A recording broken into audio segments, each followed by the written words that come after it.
இனி முக்கிய செய்திகளை ஒரு நிமிட தொகுப்புகளாக பார்க்கலாம். ஈரோடு கிழக்கு தொகுதி இடைத்தேர்தல் நாடாளுமன்ற தேர்தலுக்கு முன்னோட்டமாக அமையும் என திமுக கூட்டணி கட்சித் தலைவர்கள் தெரிவித்துள்ளனர். மதச்சார்பற்ற முற்போக்கு கூட்டணியின் கூட்டத்தில் காங்கிரஸ், விசிக, மதிமுக, மார்க்சிஸ்ட் கம்யூனிஸ்ட், இந்திய கம்யூனிஸ்ட், மக்கள் நீதி மய்யம் உள்ளிட்ட கட்சிகளின் தலைவர்கள் பங்கேற்றனர். கூட்டத்தில் பேசிய விசிக தலைவர் திருமாவளவன், ஈரோடு கிழக்கு தொகுதியில் திமுக அலட்சியமாக இருந்துவிடக் கூடாது என்றார்.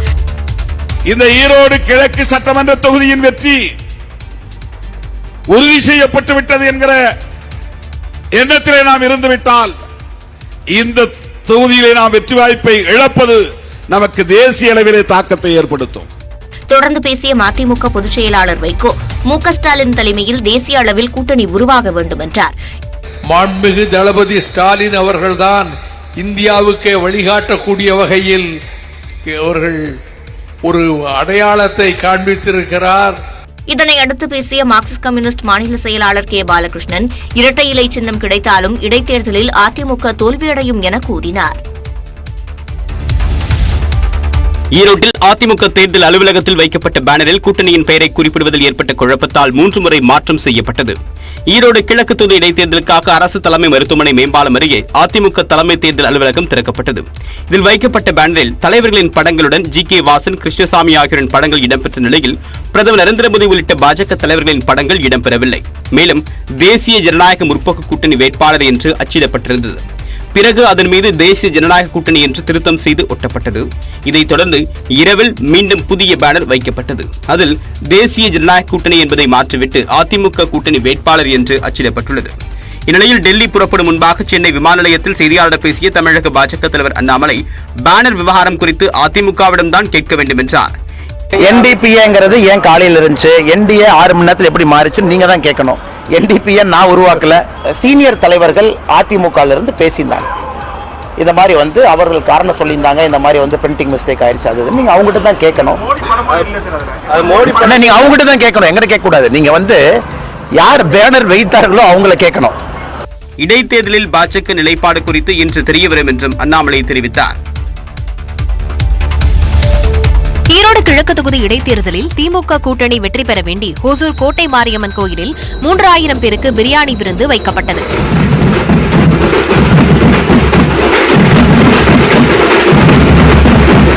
ஹோசூர் மாநகராட்சியின் 24வது வார்டு திமுக உறுப்பினர் மஞ்சம்மா மற்றும் அவரது மகன் கிரிபாபு ஆகியோர் சார்பில் இடைத்தேர்தலில் திமுக வெற்றி பெற வேண்டி ஹோசூரில் உள்ள கோட்டை மாரியம்மன் கோயிலில் சிறப்பு அபிஷேகம் நடைபெற்றது.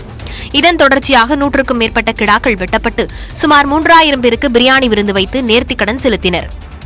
ஈரோடு மாவட்டத்தில் எலெக்ஷன் நடக்கிறதுனால கோட்டை மாரியம்மன் பூஜை பண்ணி 3000 பேருக்கு கிடா விட்டு விருந்து போடுறோம். அதனால திமுக வெற்றி பண்ணணும்னு நினைச்சுக்கிறோம். நிகழ்வில் திமுகவினர், கிராம மக்கள் என ஆயிரக்கணக்கானோர் பங்கேற்றனர். திருவள்ளூர் மாவட்டம் அத்திப்பட்டு வடசென்னை அனல் மின் நிலையத்தில் 3 கோடி ரூபாய் மதிப்பிலான மின்சாதன பொருட்கள் கொள்ளையடிக்கப்பட்ட வழக்கில் 7 பேர் போலீசில் பிடிபட்டனர். வடசென்னை அனல் மின் நிலையத்தின் 3வது அலகில் பெங்களூருவில் இருந்து கண்டெய்னர் மூலம் கொண்டுவரப்பட்ட மின்சாதன பொருட்கள் குடோனில் வைக்கப்பட்டிருந்தன. இந்நிலையில் கடந்த 17ஆம் தேதி 3 கோடி ரூபாய் மதிப்பிலான CCTV கேமரா, LED டிவி உள்ளிட்ட மின்சாதன பொருட்கள் மர்ம நபர்களால் கொள்ளையடிக்கப்பட்டன. இது தொடர்பான புகாரில் மீஞ்சூர் போலீசார் அனல் மின் நிலையத்தின் CCTV காட்சிகளை வைத்து தீவிர விசாரணையில் இறங்கினர். எண்ணூர் தாளங்குப்பம் பகுதியில் மீன்பிடி படகின் உதவியுடன் கொள்ளையடிக்கப்பட்ட பொருட்களை ஆட்டோவில் எடுத்துச் சென்றது விசாரணையில் தெரியவந்தது. இதனையடுத்து தனிப்படை அமைத்து தேடியதில் திருட்டில் ஈடுபட்டது எண்ணூர் பகுதியைச் சேர்ந்த அருள்பாண்டி, விக்னேஷ், முத்துப்பாண்டி உள்ளிட்ட 7 பேர் என்பது தெரியவந்தது. இதனையடுத்து அவர்களின் செல்போன் சிக்னலை வைத்து திருட்டில் ஈடுபட்ட விக்னேஷ், முத்துப்பாண்டி உள்ளிட்ட 7 பேரையும் போலீசார் கைது செய்து சிறையில் அடைத்தனர். மேலும் கொள்ளையடிக்கப்பட்ட 3 கோடி ரூபாய் மதிப்பிலான மின்சாதன பொருட்களையும் போலீசார் பத்திரமாக மீட்டனர். தென்காசியில் காதல் மனைவி கடத்தப்பட்ட வழக்கில் திடீர் திருப்பமாக அவர் வேறு ஒருவருடன் திருமணம் செய்து கொண்டதாக வீடியோ வெளியிட்டுள்ளார். கோட்டாக்குளம் பகுதியைச் சேர்ந்த வினித் என்பவரை அதே பகுதியைச் சேர்ந்த கிருத்திகா பட்டேல் என்பவர் காதலித்து தனது பெற்றோர் எதிர்ப்பை மீறி கடந்த மாதம் திருமணம் செய்து கொண்டார். இந்நிலையில் கடந்த வாரம் வினித்தின் வீடு புகுந்து கிருத்திகாவை அவரது பெற்றோர் மற்றும் உறவினர்கள் வலுக்கட்டாயமாக எடுத்துச் சென்ற காட்சிகள் அதிர்ச்சியை ஏற்படுத்தின. இது தொடர்பான புகாரில் கிருத்திகாவின் பெற்றோர் உட்பட 4 பேர் கைது செய்யப்பட்டு சிறையில் அடைக்கப்பட்டனர். இந்த நிலையில் கிருத்திகா பட்டேல் தனக்கு வேறு ஒருவருடன் திருமணமாகிவிட்டதாகவும் தான் பாதுகாப்பாக உள்ளதாகவும் வீடியோ வெளியிட்டுள்ளார். என்ன நடந்துச்சோ என்னோட இஷ்டப்படி தான் நடந்துச்சு. நான் நல்லா இருக்கேன், எந்த ப்ரெஷர் எந்த டார்ச்சரும் இல்லாமல் சேஃபாக இருக்கேன். இதுக்கு சம்மந்தப்பட்டமா யாருக்கும் இதுக்கு மேலே எந்த பிரச்சனையோ டார்ச்சரோ வேண்டாம். வீடியோ குறித்து அதிர்ச்சி அடைந்துள்ள வினித் கிருத்திகாவை மிரட்டி வேறு ஒருவருடன் திருமணம் செய்து வைத்துள்ளதாக குற்றம் சாட்டியுள்ளார். அந்த வீடியோக்கு மேல எனக்கு நம்பிக்கையே இல்லை. அந்த வீடியோக்கு மேல எனக்கு ஒரு நம்பிக்கை இல்லை. த்ரெட்டன் பண்ணி இந்த மாதிரி கொடுத்துருக்காங்க. இது கொடுத்தவங்க ஏன் இந்த போலீஸ்ட போல, ஏன் கோர்ட்டுக்கு போல, இன்னும் போலீஸ் தேடிட்டு தான் இருக்காங்க. கிருத்திகாவை தேடி 4 தனிப்படைகள் வட இந்தியாவில் தேடுதல் நடத்தி வரும் நிலையில் கிருத்திகா வீடியோ வெளியிட்டுள்ளது பரபரப்பை ஏற்படுத்தியுள்ளது. திருவள்ளூர் அருகே போதை மறுவாழ்வு மையத்தில் 15 வயது சிறுவன் மர்மமான முறையில் உயிரிழந்தது குறித்து காவல்துறையினர் விசாரணை நடத்தி வருகின்றனர். கும்மிடிப்பூண்டியை அடுத்துள்ள மெதிப்பாளையம் கிராமத்தைச் சேர்ந்த அகிலா என்பவர் தனது 15 வயது மகனை சோழவரம் அருகே உள்ள ஜனப்பன் சத்திரத்தில் உள்ள விஜயகுமார் என்பவருக்கு சொந்தமான போதை மறுவாழ்வு மையத்தில் சேர்த்துள்ளார். சிறுவன் அங்கு வந்து 11 நாட்கள் ஆன நிலையில் திடீரென உயிரிழந்தார்.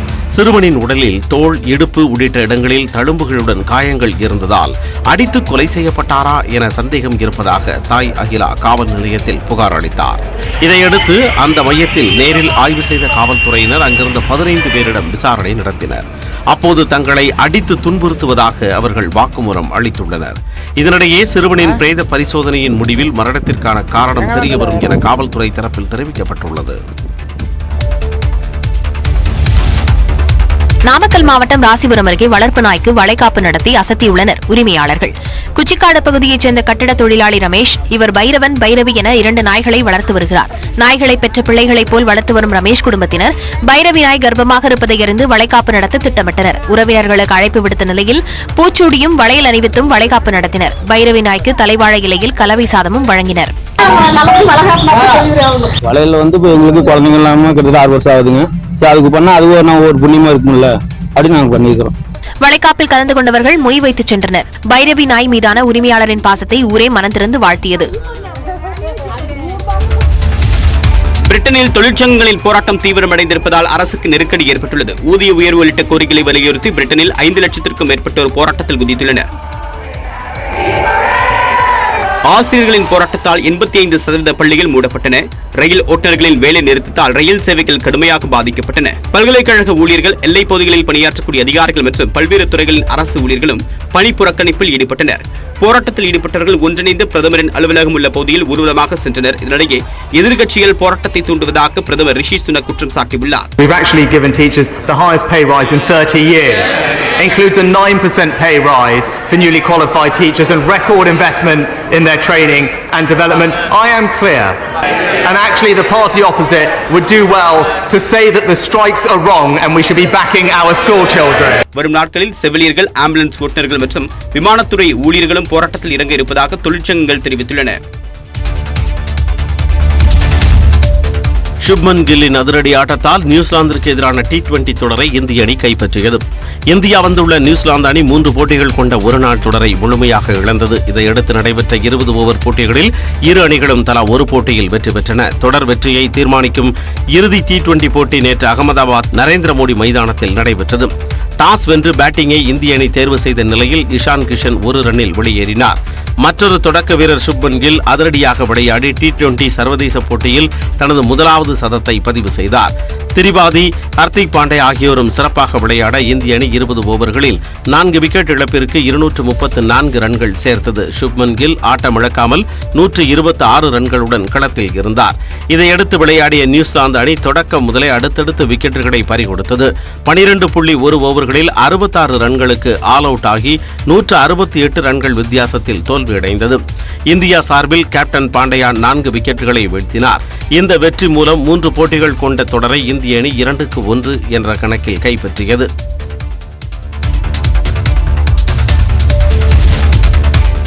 ICC T20 பேட்ஸ்மேனுக்கான தரவரிசை பட்டியலில் இந்திய கிரிக்கெட் வீரர் சூரியகுமார் யாதவ் தொடர்ந்து முதலிடம் வகித்து வருகிறார். T20 பேட்ஸ்மேனுக்கான தரவரிசை பட்டியலை ICC வெளியிட்டுள்ளது. அதில் 908 புள்ளிகளை பெற்று சூரியகுமார் யாதவ் முதலிடம் வகிக்கிறார். நியூசிலாந்திற்கு எதிரான முதல் T20 போட்டியில் 47 ரன்கள் எடுத்தார். இதனால் அவர் 908 புள்ளிகள் பெற்றிருந்தார். இதன் மூலம் 900 புள்ளிகளை கடந்த முதல் இந்தியர் என்கின்ற பெருமையை சூரியகுமார் யாதவ் பெற்றுள்ளார். கடந்த ஆண்டு அக்டோபர் மாதம் 863 புள்ளிகளுடன் முதலிடம் பிடித்த சூரியகுமார் யாதவ் தற்பொழுது 908 புள்ளிகளை பெற்று தொடர்ந்து முதலிடம் வகித்து வருகிறார். Sounds good and fatted. That is a big boundary. 72 metres and it's cleared at Ansar. இதற்கு முன்னதாக ஆஸ்திரேலிய வீரர் ஆரோன் பின்ச், இங்கிலாந்து வீரர் டேவிட் மலான் ஆகியோர் மட்டுமே 900ற்கு மேற்பட்ட புள்ளிகளை பெற்றிருந்தனர். இந்தியாவின் அதிரடி பேட்ஸ்மேன் விராட் கோலி 897 புள்ளிகளை மட்டுமே பெற்றிருந்தார். வரும் நாட்களில் 915 புள்ளிகளை பெற்றிருந்த டேவிட் மலான் சாதனையை சூரியகுமார் முறியடிப்பார் என்று எதிர்பார்க்கப்படுகிறது. ஐபிஎல் கிரிக்கெட் போலவே நடக்கவுள்ள மகளிர் பிரீமியர் லீக் போட்டிகளுக்கான வீராங்கனைகள் ஏலம் வரும் 13ஆம் தேதி மும்பையில் நடைபெறவுள்ளது. Mumbai Indians, Royal Challengers Bengaluru, Delhi Capitals, Capri global மற்றும் அதானி குழுமத்தின் மகளிர் கிரிக்கெட் அணிகள் WPL போட்டிகளில் களம் காண உள்ளன. இந்த போட்டிகள் மும்பை வான்கடை மைதானம் மற்றும் புரோபோன் மைதானத்தில் நடைபெறவுள்ளன. 5 அணிகளும் இன்னும் பயிற்சியாளர்களை இறுதி செய்யாமல் உள்ள நிலையில் ஏலம் 13ஆம் தேதி நடைபெறவுள்ளது உறுதியாகியுள்ளது. 5 அணிகளையும் சேர்த்து மொத்த அணிகளின் ஏலம் 4669 கோடி ரூபாயாக உள்ளதாகவும் இது 2008ஆம் ஆண்டு நடந்த ஆடவர் IPL அறிமுக ஏலத்தை விட அதிகம் என்றும் BCCI செயலாளர் ஜெய்ஷா கூறியுள்ளார். சாம்சங் நிறுவனம் கேலக்ஸி வரிசையில் புதிய மாடல் செல்போன்களை அறிமுகப்படுத்தியுள்ளது. Galaxy S23, ultra, Galaxy 23 plus என 3 வகையான போன்கள் சந்தைக்கு வருகின்றன. அல்ட்ரா வகை செல்போனில் 200 மெகா பிக்சல் கேமரா உள்ளது. இருளான சூழலிலும் கூட தெளிவான புகைப்படத்தை எடுக்கும் திறமையை சாம்சங் அல்ட்ரா S23 செல்போன்கள் கொண்டுள்ளன. இந்த வகை போன்களுக்கான முன்பதிவு நேற்று தொடங்கியுள்ள நிலையில் வரும் 17ஆம் தேதி முதல் விநியோகம் செய்யப்பட உள்ளன. கேலக்ஸி 23 வகையில் அறிமுகப்படுத்தப்பட்டுள்ள 3 செல்போன்களும் கருப்பு, பச்சை, கிரீம் மற்றும் லாவெண்டர் நிறங்களில் கிடைக்கும் என்று அறிவிக்கப்பட்டுள்ளது. கேலக்ஸி 23 ரக போனின் விலை இந்தியாவில் 65,000 ரூபாய், கேலக்ஸி பிளஸ் 81,900 ரூபாய்க்கும், கேலக்ஸி 23 அல்ட்ரா ரக போன்கள் 98,270 ரூபாய்க்கும் கிடைக்கும் என்று தகவல் வெளியாகியுள்ளது. 120 Hz refresh rate, 5000 mAh battery இதன் சிறப்பம்சமாகும். செய்திகளை தொடர்ந்து பார்க்கலாம் இடைவேளைக்கு பிறகு.